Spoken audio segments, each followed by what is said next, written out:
we gonna Defiant.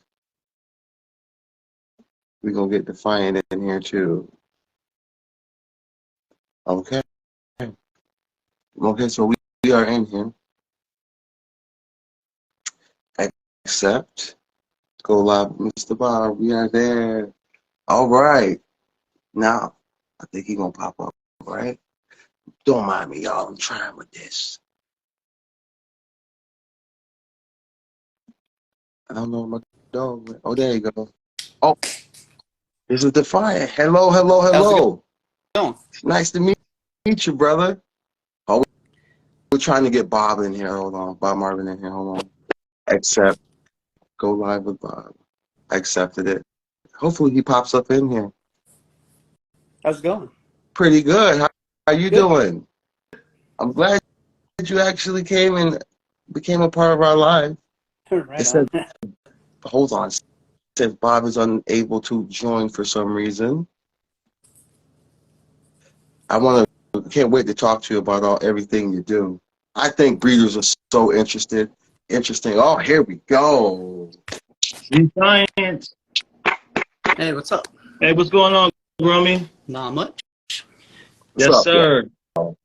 The day is here, man. You know, we've been interested in today, man. Starting to hear a lot of things, see what you got to say, what's going on over there. We love what you got going Absolutely. on. Thanks. Absolutely. You guys got going on too. Got this yeah, man. going on. Yeah, yes. We're trying to definitely, you know, bring some groomies out there, and you know that people might not know about, man. You know, we're trying to show some respect. We're trying to show different angles of growing. You know what I mean? We want to hear of people's opinions. You know what I mean? We respect all angles. You know what I mean? And just want to hear your story. You know? Cool. So, first off, thank you again for joining our podcast. You're a breeder. Can I just get right into it? You're a breeder. I don't know about breeder. I'm really good at pollen chucking. Okay. That's a safe way of saying you're breeding. Yeah. Yeah. Yeah. How long you been doing that for? Off and on over the years. Yeah. Pretty steady for about 5 or 6 years, maybe a little longer. Yeah, what got you into growing Defiant, man? What got you into all of this? Question.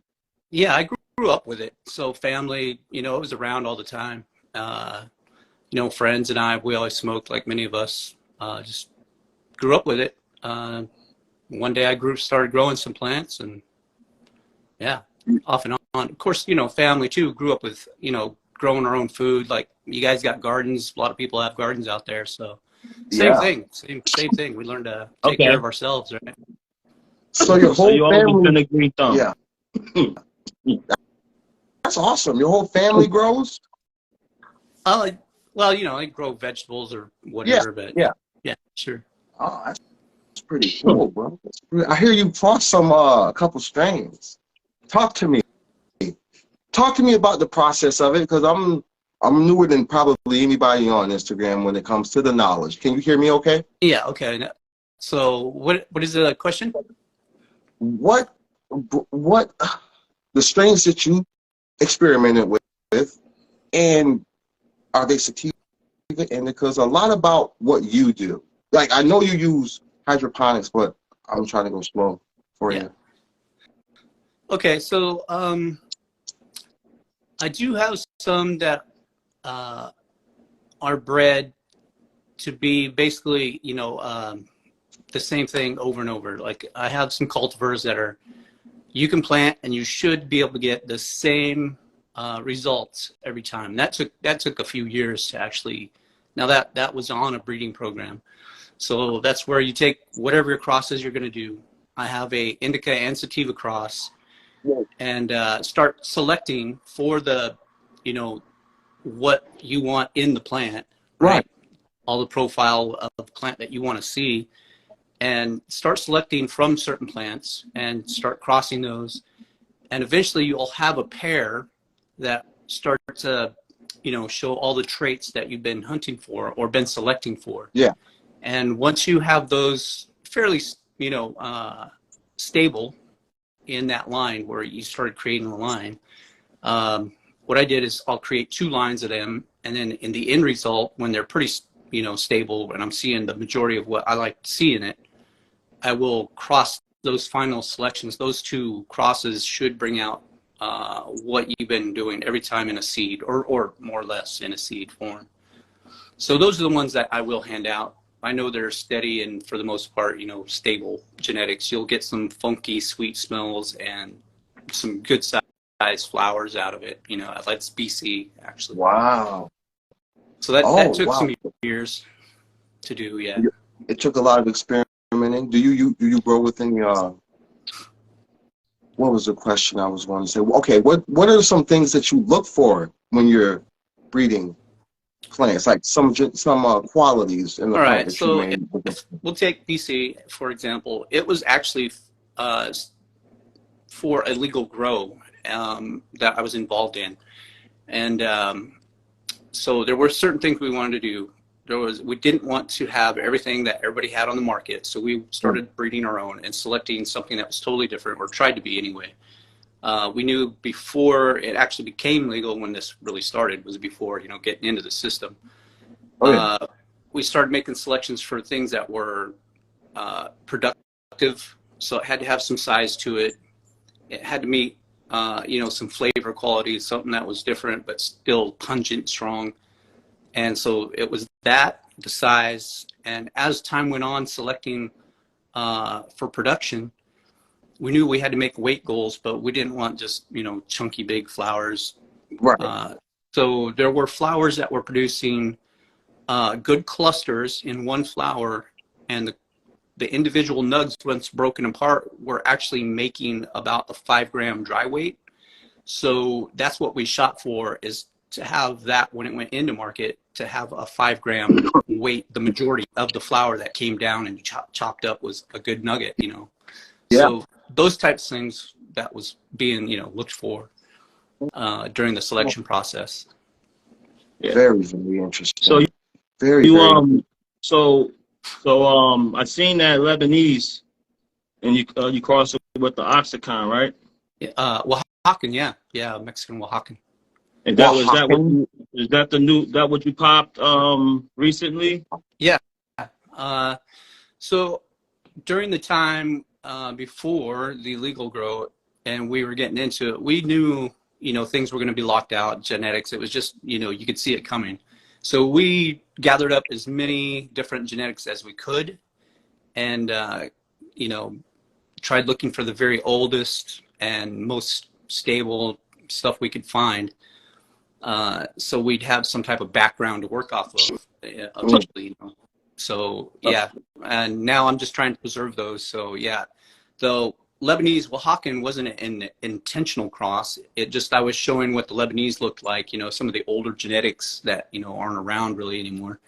So when I put it into flower, the Oaxacan was already pollinating the room. So it went ahead and made that cross. Yeah, so I ended up with seed out of it. But it came out pretty good. Yeah. Are these heavy yielders or? Not really. The Lebanese is a very small plant, very bushy, and the flower development isn't huge. But the trichomes, man, the plants are just covered in trichomes. The majority of them that come out are just coated. I mean, yeah, stems, leaves, the whole bit. Yeah. They're hash plant. You can wash those. Who else is growing that plant? Where do you stumble upon that from? So people I know, people, family, friends. When I started getting into this, I started asking everybody, hey, what can you get me? Can I get this? I found a lot of it online too. This is some of the shady seed banks that were out there at the time. You weren't sure if you were going to get anything back out of them, but yeah, these came from a personal garden. So yeah. How hard is it to, I'm sorry, not to cut you off, Marv. How hard is it to pollinate plants? science and get them what things are susceptible to fail?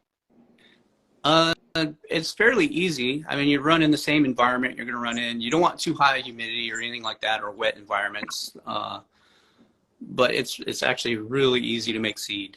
It just comes the harder part is making selections and then deciding that's what you want, and then getting rid of the rest of it. Like, you have to make that decision of, no, even though this plant looks good, get rid of it, you know, and stick with your plan, right? And find what you're looking for. Yeah, but making seed is actually really easy. How's the pheno hunt? Yeah, that's the fun part, I think. Yeah. Right now, still looking through, you know, different genetics of the same walk, and I just popped some seeds of it.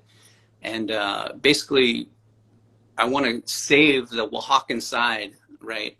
And I could only find so many. A lot of people don't give up their genetics, older stuff especially, right? So I found what I could. I'm going to back cross into the genetic pool from the Oaxacan. In other words, I made a bunch of S1 seed, self-pollinated it. They're all feminized seed from that plant. Right? Nice. So I'll just keep crossing back into different seed of that plant, because what comes out of those will be different phenotypes, you know, from its own generation. It won't always be the same as the plant, so the main plant. I've seen some of your, I went through a whole bunch of your work on Instagram. It's absolutely fantastic. I love your entire method. Oh, thank you. Yeah, it's very impressive. So talk about this what is it, Oxycan preservation project you've been talking about. Right. So I came across one seed of something from the 1960s, a Oaxacan plant from the 1960s. One seed. I wasn't even sure it was going to sprout, and I've been hanging on to it. And I was still fairly new to Instagram. Hold on, what year was that again? 1960, 60, yeah. And so I was like, all right, I got to do something special with the seed, and whatever genetics are in there, I need to save. I mean, you know, I've come across from the 70s, 80s type stuff. A lot of that is like prone to hermaphrodite, you know, what they call hermaphrodites, intersex trait. Yeah. But this so far hasn't shown any of that, and it's been very stable as far as a mother plant running it. Nice. And so I wanted to preserve whatever's in that plant, and that's what I'll do. Is I made regular seed out of it now by crossing it was a Oaxacan hybrid, the Oaxacan Colombian male, and I used it. What I'll do is take a male from that and cross back to one of the feminized Oaxacan seeds, right, from the original mother, the S1. And I'll grow something from that, find a male, and cross it back into another seed from the Oaxacan. And just continue that. And what that does is finally it weeds out, you know, the Colombian a little bit as much as possible. I mean, there's always going to be some of the mixed genetics in there now, but it will bring out more of that Oaxacan and save those genetics, hopefully, you know, more of the phenotypes that are in there and genotypes. Are these your favorite types of strains, your strains that you've made, or do you have a other preferred type of strains? You know, I think the Oaxacan, me trying to find one of those was, or, you know, some of them were from a younger age. One of the first times and best memories I have is smoking one of these Mexican weeds, and it was like, wow, this thing's, you know, the flavor, the spice scent that filled the room. It was just, it was stunning to me, the flavor that came out of it. And so that's where it came from, and I just got locked into it from then. Can you give me some other examples of Mexican weed? I've never really heard. I never heard of that. Mexican. Yeah. So Oaxaca is a region down in Mexico, right? Okay. So like Michoacan, you know, Jalisco, they're just different towns or regions along Mexico, and so this is more or less one that was landlocked, you know, that the heirloom. So it was grown in that region over time, and it became its own thing, and so it's just what we would call it, where we would call it from, you know, where the region it came from. Gotcha. You said, what was the second place you named? You said it's a region down in Mexico. What did you say? Michoacan. Michoacan. Yeah, there's different areas, just different towns and regions. Like we have that's like states, ancient. right? So more or less states and areas too. That's like ancient, isn't it? That's like really old. The areas in Mexico, there's a lot of history down there, of course. Yeah. Fantastic. Let me ask you a question. Can you explain to us about anaerobic and aerobic? Yeah, what do they mean? Sure. Yeah, okay, so anaerobic is without oxygen, or the lack of a good amount of oxygen, right? So let's take a plant, we put it in water, and we leave it there. The roots will grow to a certain point, right? But if you keep it topped off, eventually that plant will drown due to lack of oxygenation to the root system, right? So that's anaerobic. Aerobic is just kind of what it says. You're adding air to the system and oxygenating that water. Or, you could actually use different gases. It doesn't necessarily have to be, oxygen, but yeah, aerobic is basically having an oxygenated system, right, in the water. You're hydroponic, right? Yep. DWC or RDWC. I find that fascinating. I'm only growing in soil. How is that different? Is it harder to maintain your pH levels in your water? And does the water with the roots, is it always a top off when the water gets low? Like, I got so many questions for it. I don't even want to. Yeah, no. So pH really, I spent years actually running different nutrient feeds. Like I said, for the grow that we were doing, because when you think, oh yeah, we're going to go into this grow, we're going to throw left and right nutrients at it. Actually, we went the other way. We wanted to make sure that we weren't spending a ton of money, right? We wanted to be very economical about what we did.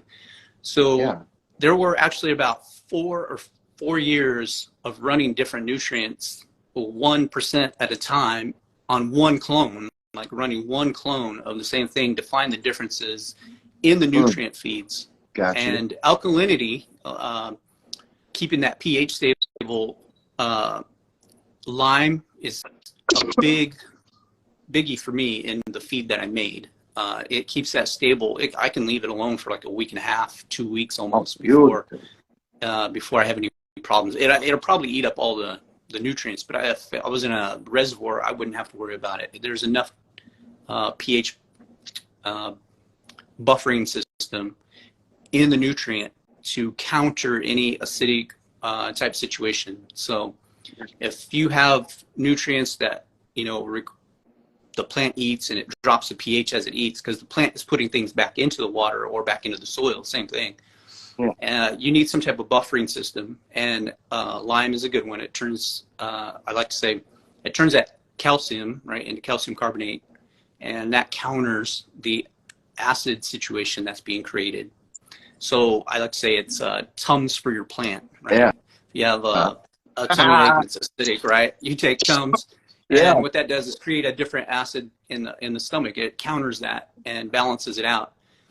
If you have enough of that in your system, in your water or your reservoir or whatever it is, it will keep a pH stable for a very long period of time. Fantastic. And okay, I got a question. Okay. All right. Have you grown in soil before? And if you have, why did you choose to grow hydroponically? Come on, Marv. Yeah, I've grown soil indoors, outdoors. I don't like the mess of dirt, and hydroponics actually is a much faster way to grow. It kills it when it comes to speed of growth. Does it? Really? So everything that I do, I just like how it works with what I'm doing. I mean, it's easy, clean up. I can clean the rock, my hydrant up, or clean a bucket up. I don't have to re-amend the soils or anything, and I can just flip, really quick. Wow. It's a lot easier, less cleanup. You don't have, so the pH is never a problem with your water? No. Okay. Well, he's got it to a science now. I mean, once you get it to a science. All right, I hear you saying we. Oh, so I had partners. No, I'm under the impression that you're doing this all alone. Yeah. That's my No, problem. right now, currently I am, yeah. At one time when we were working this out, like I had partners in this legal grow I was involved with, right? And with that, we no longer are together doing that. Everybody kind of went their own way. You know, life takes over, and we had more going on than we could pay attention to with the grow. So we dissolved that partnership, and we're no longer in it. So now, yeah, I am doing this all on my own. But you know, you got to give credit. I was in a partnership, and we did work all this out together. You know, these are things we did together. So. I'm sorry to hear it didn't work, you know. Yeah, so you know, life, it goes that way. All right. At Now, least we can repent. so that word, the word defiant, you chose that word to like basically describe you. Am I right? Well, to a point, it's more about the plant, because the Okay. plant actually has been defiant, right? Government Right. has tried to tear it down, I knew it. businesses have tried to tear it I down, knew it. and it's been standing strong ever since. I mean, from day one back in history, Power you know, to the plan. right? Power to the plant. Today, even though we're open about stuff, you know, our accounts get taken down. People Right. still hate the plant. Right. Yeah. Why? I mean, you know, There are Right. and what's so it do? It stands defiant. They say, Right. no, we're going to put a rule in that takes care of this. No. Right. The plant still comes back. They chop Right. down a field, fuck, it comes back on its own, right? Yeah. It's, yeah, Right. defiant. Right. So the defiant seed, it's a defiant seed right there. Explains it 100. Yeah, genetics 100, are man. good genetics. I've seen plants go through. I've hurt plants, really hurt them, burnt them, and they'll come back. Yeah. And, yeah, you're right. Yeah. I like that word. I get it. I get it. I like it. So I guess we'll just call you defiant, man. You know, Yeah. listen, it's been about, I would say, it's a couple. Uh-oh. I think you froze. Am I right? Yep. Say that again. I said, this year is about the second year you've been on IG. Am I right? Yeah, I think so. Not very long. Not as long as, you know, many Oh. people. So. Yeah. So how has it been on? Have you been getting a lot of support on here? And what do you think? Our conversation should be geared more towards, because we're trying to basically hear what the community has to say. We wanted people to talk about their way of growing. You know what I mean? And if you had to compare your style to what you see on there, how much different would you say your style of growing is? You know, I think there's a baseline that we are all following. We all can see what everybody's doing. There's lots of knowledge out there, and we all want that, right? So Yeah. many people are like training, they'll go that direction. You know, if they want to see a green, they got a small space and they need to grow in that, that's what they're going to grow in. For me, I think I'm doing what anybody in DWC would do. I think the only difference may be the feed I run. And for me, it's kind of hard to explain that feed because of years, it's basically a reformulated feed. It's not fully organic. It is part synthetic and part organic. The majority of it is an organic feed. I run Nectar for the Gods from Oregon I Zone. hear great stuff about those guys, though. Right. I always have. Right. Running calcium-based products can be tough. I mean, it wants to lock up easily in hydroponics and become. It will precipitate and it will fall out of solution and not break up again for the plant to use.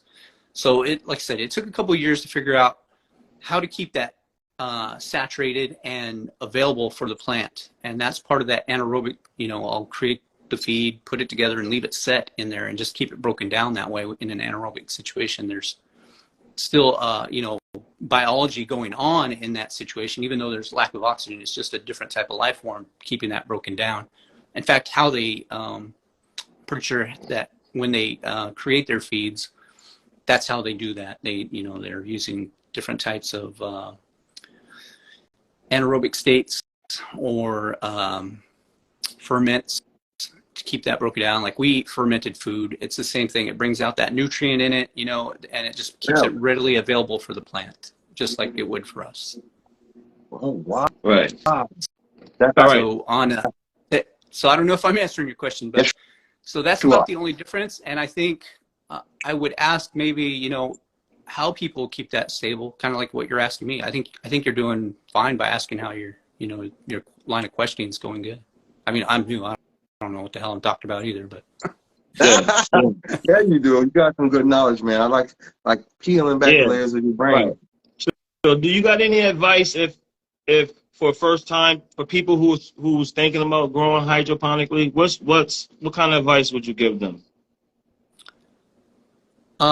Stick to whatever program helps you get going, right? Find somebody that is knowledgeable enough to help you get along on that, but don't give up. I mean, you're going to have failures until you find the one thing and you start seeing those things that make it click, and then work on those, and you'll succeed for sure. Yeah, just keep at it. You know, I do see like a lot of growers who probably struggle but are happy with their growth, right? Yeah. We see these plants and maybe they're not the best looking plants, the biggest plants, but you know what? They're happy with it, and that's really the biggie. You got to be happy with what you're doing. Right. I mean, yeah. If it's turning out something for you, that's what matters. You don't have to have the biggest plants, best plants, most frosty, as long as you're happy with it. Yeah. They make you feel good, man. Yeah. For me, actually, growing is like just growing in general is better than the smoke, because I don't often smoke that much, really. So, but the growing, I dig growing, and what the plant does. It's crazy. Yeah, I love it. I love it as well. Well, yeah, I started off growing to smoke and ended up growing just to grow, man. You know, just to see things start from start to finish. You know what I mean? I'd rather grow from seed, even though clones might be the best way to grow a plant. I just like seeing something this small turn into something so big and beautiful and end up in my jar. You know what I mean? Yep. Yeah. What is it like smoking and growing your own? You know, isn't that great? Like it, yeah. Or turning friends onto it. That's a biggie. It's like they're like, "You grew this?" Yeah. Like, "Oh yeah, right." Yeah. Yeah, it's cool, man. You know, yeah, man, definitely much respect, man. We have much respect for you. We definitely wanted to hear what your story was, and then I have one more question, and I don't know about Tone, but what else do you have for us in your future? What is there anything you've been wanting to do, or anything you got coming that we should look out for? Just what I've been doing. I don't have a whole lot going on. You know, we recently moved to a new home, and the space I'm in is a lot smaller, you know, a couple 4x4s basically. Yeah. So really I'm not popping a lot other than just trying to keep those genetics, you know. I'll grow some of those out and keep showing that process as I go down the line. A lot of people don't show the process of breeding and selection, so I'll probably try to do that. I know not a lot of people are into it, but in the end result, you know, we'll get to see the flowers and how they look, you know. I'm into everything plants. I'd love to. Yes, please. Yeah. I'll watch it. So it's a little different than just growing some plants and showing them off. The things that you deserve to have love shown in on this podcast. We try to show growers like you who started from the start and to got to where you have now and retained the knowledge, and now you want to give the knowledge back. Other people really don't. A lot of people just won't really divulge what they call secrets, but it's really great that you guys come out and bring the knowledge and drop the gems. Yeah, because we need it. I appreciate you. No, thanks. Yeah, you know, honestly, almost owe my wife that kind of thanks, because when we split up the group growing, you know, I wasn't on Instagram, and I was one of those people that didn't tell anybody because, you know, that's just how it was. Right. But she's like, you know, you ought to get on here, because she was always, I'm not a huge social media fan, but she's like, you ought to get on here and share what you're doing. And so I was like, yeah, All right. So, well, it paid off, and here I am, I guess. So, She supports you. so yeah, she's very supportive of my messing around and tinkering all the time. So. Yeah, that's where it started. Definitely want to get some of that merch over here, man. You know what I mean? Yeah, I don't know. Let me know how I can get some of that merch. I as well. Looking to support. Yeah, I'll hook you up. I'm all about the support. You know what I mean? Those website, Cash App. Great looking hoodies. I love hoodies. Those great looking. The bongs look awesome. Yeah. All the merch looking good over there. I love your push, man. I love your motivation. You know, I just wanted you to bring it over here and hang out with us, the Canna Brothers. You know what I mean? Because that's what we're all about, man. You know what I mean? Respect and love. As well. I appreciate both of you guys. I don't know how long we've been on here and what we've been talking about, but it's really good. Yeah. It's really good, and it's really fulfilling. So, okay, how do I? There was a comment it was by Lucky Server. He's here again. He said, "How can I get some of your seeds?" He's talking to DM me, and yeah, you can DM me. Yeah, you heard that? DM the man. Yeah, I'm about to DM him. Yeah. Yeah. You got some unique things going on over there. I am not a seed bank or anything like that, but if you want some, you just hit the DM. We'll talk. Cool. It's cool, man. Okay. Cool. We're gonna get out of here for now, right? Is there anything you guys else want to say? Oh, one more thing. The PCL1s, is that what you're doing with is that the Lebanese and the Oxycontin? So, the Oaxacan and the Lebanese, or is PCL1s and the PCL2? No. Okay, so that's a So organic divination has been growing out quite a few of the cultivars, the seeds I sent out. Actually, she was one of the winners on one of my giveaways. And she's been growing seed for me since. And she grew out one of the Lebanese. It was actually a forward bred line, not the older stuff I have now, but it was actually stuff that was selected by me for better qualities in the plant. Wow. And she had a male, they're regular seed. She had a male come up and she was pulling the males, but the male got off some pollen and it pollinated another plant in her room. And she happened to find a couple seeds. So we decided, let's grow them out. And we'll do a little collab and see what we find. And right now we're calling it the Hunt for Frost. And so that's what that is. Those are just some plants of that cross from the Lebanese. And we'll just see what we find, Yeah. And if there's a really frosty one, we'll keep it, Yeah. How many plants you working with right now? You like working with a lot of plants, or? Right now, no. I wish I could. If I had the space, like anybody, if I had a warehouse, I'd have freaking thousands of projects going on, but no, I probably have six different plants going, different cultivars. Yeah. Oh, got you.